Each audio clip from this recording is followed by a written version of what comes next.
Here we are in the front porch of 52 King Street. Sorry about the stuff left over here. That's the current resident who has an 8-year-old daughter. That's the lot next door, which is about 7 acres wooded. There's a nice porch swing. Annie and my favorite part. That's my coffee cup, which I'm going to grab on the way down the stairs. Here's the sidewalk Annie built 3 years ago, brick by brick. The Buddha belongs to Carla, who's living there now. There's the porch. And there's some unpainted parts of the roof because we just had the roof redone, but it'll be painted this week. Front yard, and that's King Street.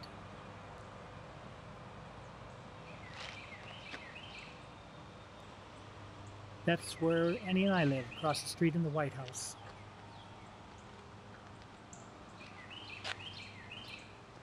Hope you don't get too dizzy with this walk-around video. Here's a path along the French drain on the east side of the house.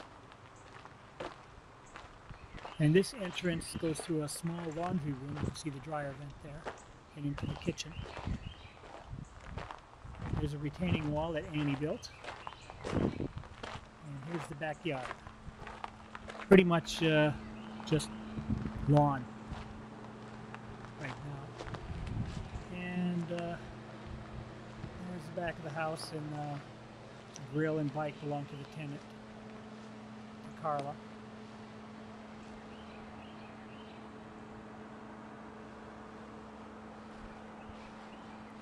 Property extends right to the back where that little concrete retaining wall is in the corner there. Although the lawn extends beyond, nobody's ever on that property. There we go.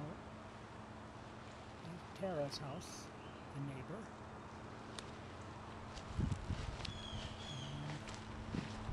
And on the left side here you can see the entrance to the basement.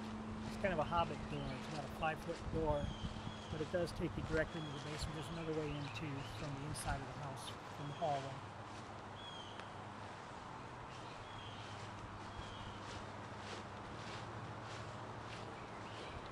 That's Tara's front yard. And that's our yard, Annie and me, across the street. There's Annie and I always get those messed up. Annie and I live there, I'm sure of that one.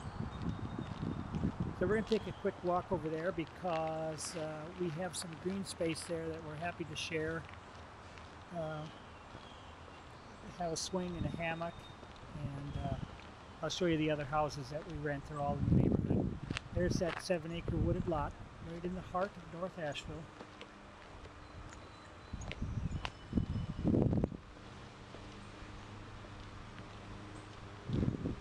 And there's the walkway up to our house. Take up the driveway here. Take you up the driveway. Past the azaleas, which are a little past their prime, but there's some of them that are still pretty good.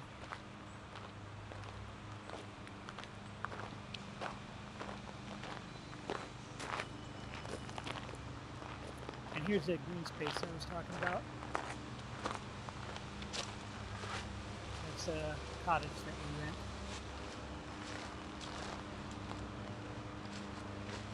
We go. And this is the space I was talking about. And there's the hammock. And the swing right next to it. And it is a long swing. Our friend, who's an expert at eastern hemlock tree, set that swing up for us and didn't even use a ladder to get the ropes over. Just flung it up there.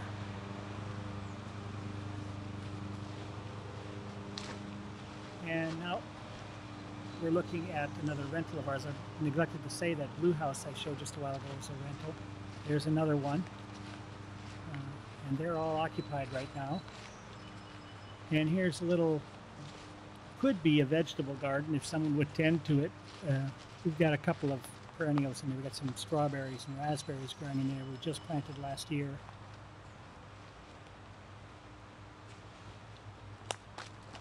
And the driveway is just to the left that we came up.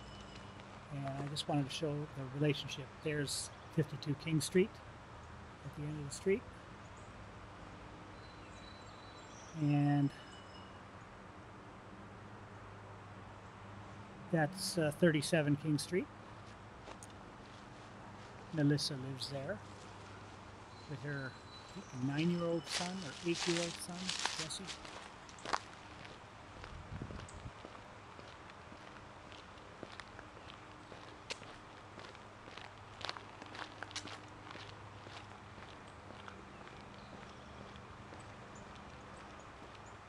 And we're going back down King Street. King Street's a one-way street. We're now going in the correct direction.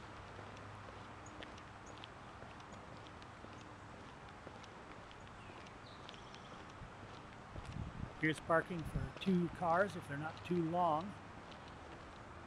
Although I've seen pickup trucks and SUVs in there, so a little crowded for that. But it can be done. And down at the bottom of the hill is Weaver Boulevard.